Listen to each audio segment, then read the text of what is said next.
안녕하십니까, 알림이 황희두입니다. 방금 전 소위 윤번방이라고 불리는 국민의힘 20번 카톡방에 충격적인 내용이 전해졌습니다. 해당 20번 방에 윤석열 후보가 직접 참여해 있어서 많은 논란이 불거지기도 했는데, 저렇게 국민을 등급으로 매기고 하는 짓이 민초짓이라면 개돼지나 마찬가지다, 이런 막말들을 했고, 그걸 지인한테 전달하는 게 애국의 지름길이다, 한마디도 버릴 내용 없다, 전 국민들에게 퍼나르게 해달라, 이런 문구까지 덧붙여 있었답니다. 게다가 19번 방에도 이런 황당하고 충격적인 내용들이 담겨 있었다고 하는데요. 심지어 개돼지 폄하 발언은 물론이고 김일성 장학금이라는 황당한 소리까지 했다고 합니다. 그러면서 개돼지처럼 백신 맞다 죽어서 지옥 가던가 이런 막말을 했다는 게 드러났는데, 이뿐만이 아니고 이재명 후보와 민주당 지지자들을 향해 색깔론까지 동원해서 배급제 타령하고 공산 사회주의자라는 얘기하고 노예 타령하고 이런 충격적인 만행이 드러난 겁니다.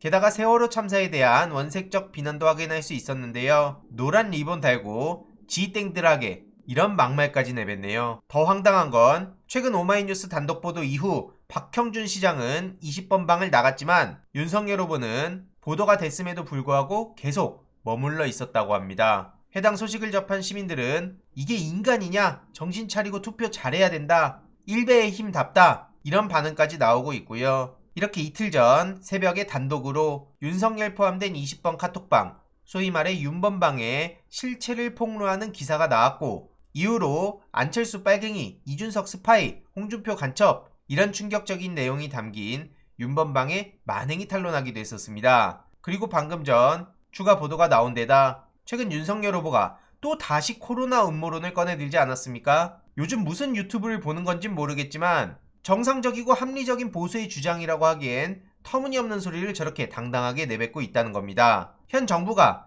당일날 코로나 확진 발표를 하면서 무슨 장난을 칠지 알 수 없다, 그러면서 사전투표를 하라고 얘기하는 건데, 중요한 건 국민의힘 특전사 카톡방에선 사전투표 조작설이 대세라고 합니다. 공유되는 내용만 보더라도 뭐라 말이 안 나올 지경입니다. 이런 황당한 소리들을 아무렇지도 않게 내뱉고 있고, 그 방에 윤석열 후보가 떡하니 있는데도 아직까지도 모르세 하는 게 말이 됩니까? 이를 보면서 황교안, 민경욱 씨가 떠올랐고요. 최근 이들도 허위사실로 사전투표를 방해한다며 고발을 당하기도 했습니다. 게다가 당대표부터가 아주 형편없는 짓을 저지르기도 했죠. 사전투표 방해하려는 세력들이 조작사진을 돌리고 있다, 이런 소리 했다가 알고 보니 재외선거 투표 용지였다는 게 밝혀지며 이렇게 언론에 박제가 되기도 했는데, 문제는 이후로 어떠한 사과도 없이 조용히 글삭티를 했다는 겁니다. 평론가 시절도 아니고 당대표가 저런 짓을 떡하니 저지르고 있는데, 이 또한 언론이 왜 이렇게 주목을 안 하는 건지도 모르겠습니다. 예전에도 저렇게 차이나 게이트 타령하고 청와대 청원 게시판에 되도 않는 음모론을 저지르다가 망신을 당한 바도 있는데요. 이때는 그래도 당대표는 아니니까 그러려니 하고 넘어가던 시민들이 있지만, 지금은 당대표인데 저렇게 사과도 없이 그냥 조용히 글삭티한 거, 이거 어떻게 봐야 되는 겁니까? 이에 고민정 의원은 세상이 온통 조작으로 보이냐며 이준석 대표를 강하게 비판했습니다. 최근에도 이준석 저격수로 맹활약하며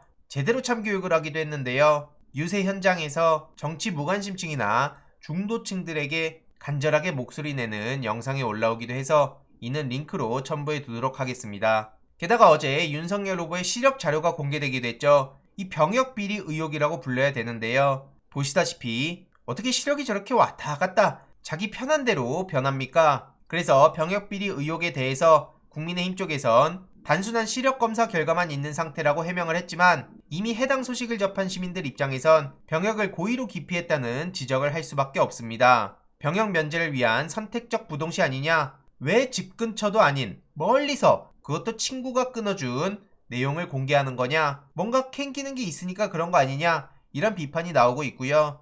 이해로도 최근 충격적인 녹취록이 터지기도 했죠. 박근혜는 내가 깜빵 보냈다, 일개 검사 시절부터 이명박 씨 머리 위에서 놀고 있었다는 사실까지 드러났고요. 이 또한 링크로 고정을 해두도록 하겠습니다. 저런 끔찍하고 어마무시한 윤석열 후보와는 다르게 이재명 후보는 늘 약자와 소외된 계층까지 꾸준히 챙겨오고 있죠. 그 이유가 바로 40년 전 소년공 이재명의 서름을 잊지 못했기 때문인데요. 경기도지사가 돼서 바로 실천에 옮기기도 했었고, 취임 직후 노동인권 교제와 교육 콘텐츠 개발, 그리고 매뉴얼을 제작해서 학교와 일터에 배포하기도 시작했다는 겁니다. 열악한 노동 환경에 놓인 청소년들이 스스로를 지키는 최소한의 무기가 바로 노동인권 교육이라고 생각한다는 거고요. 40년 전 소년공 이재명의 서름이 반복되지 않는 노동 존중의 나라로 나아가겠다며 의지를 보이기도 했습니다. 그리고 어제 JM투데이에 직접 출연하기도 했는데요. 최민희 특보단장님, 오창석 평론가님,